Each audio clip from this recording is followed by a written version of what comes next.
Here's a guide on how to stay broke forever. Step 1. Buy things you can't afford. The fastest and easiest way to stay broke is living beyond your means. If you're earning 2k a month, make sure your expenses are at least 2k. In fact, the higher the better. Be sure to always buy things you can't afford, whether that's the luxury $1,000 bag or your 5th holiday of the year, just so you can post on the gram. And don't forget about the impulse purchases and online shopping sprees. A pro tip is doing this on payday to reduce any possibility of savings, because saving your income is the last thing you should be doing. And that brings me to step 2, never invest or save your money. The idea is to never have any surplus at the end of the month. This way you don't have to worry about saving or investing for the future. And if your company offers a retirement plan, be sure to opt out. Because after all, who cares about being rich tomorrow? We want to be broke now. People might say invest your money so it can compound over the years.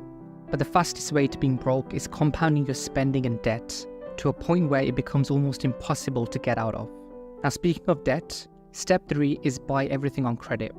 Get the latest car on lease so you're paying at least 25% of your monthly income for years to come. And at the end of the contract, simply return the car, upgrade to even a newer car, and repeat the process all over again. Or let's say you want the latest iPhone or new VR glasses, which you'll probably never use. Buy it with your credit card, and be sure to only pay back the minimum balance each month. This way, interest will accumulate, and you will end up paying more for the item than its original market value. And should you wish to sell the item in the future, you'll get even less back because of depreciation. So that's a double hit at both ends. That's like winning gold in the race of being broke. And speaking of buying the latest things, step 4 is always keep up with the Joneses. If your family and friends upgrade their lifestyle, that's a cue for you to do the same. Whether you can afford it or not is irrelevant. You must keep up and post it online to impress people you don't even know. Now that you have posted a certain lifestyle online, going backwards or downsizing is no longer an option, which means you're stuck in this race forever. This is also referred to as lifestyle inflation. Whenever you get a raise at work or some extra cash, be sure to always upgrade your lifestyle each and every time. Because it's not about what you truly need, it's more about what you're led to believe you need by these billion-dollar companies. Because it's these companies that tell us that having these material things makes us happier. So surely that must be true.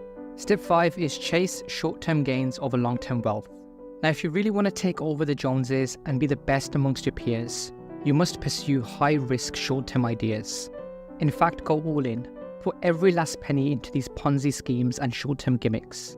Don't worry about having an emergency fund or a long-term investment plan, because wealth creation is a game of patience. But being broke is a game of impulse and short-term gratification.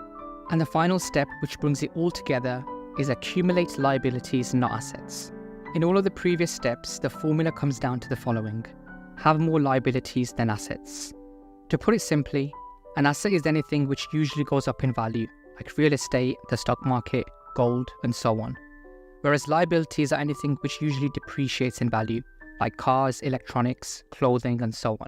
So focus on liabilities and ideally fund this through debt, like high-interest credit cards and bank loans. This will further compound your liabilities over the long run and make your journey to the island of Brokeland even quicker. So staying broke is pretty easy. Just follow these 6 steps and you will achieve mastery in no time.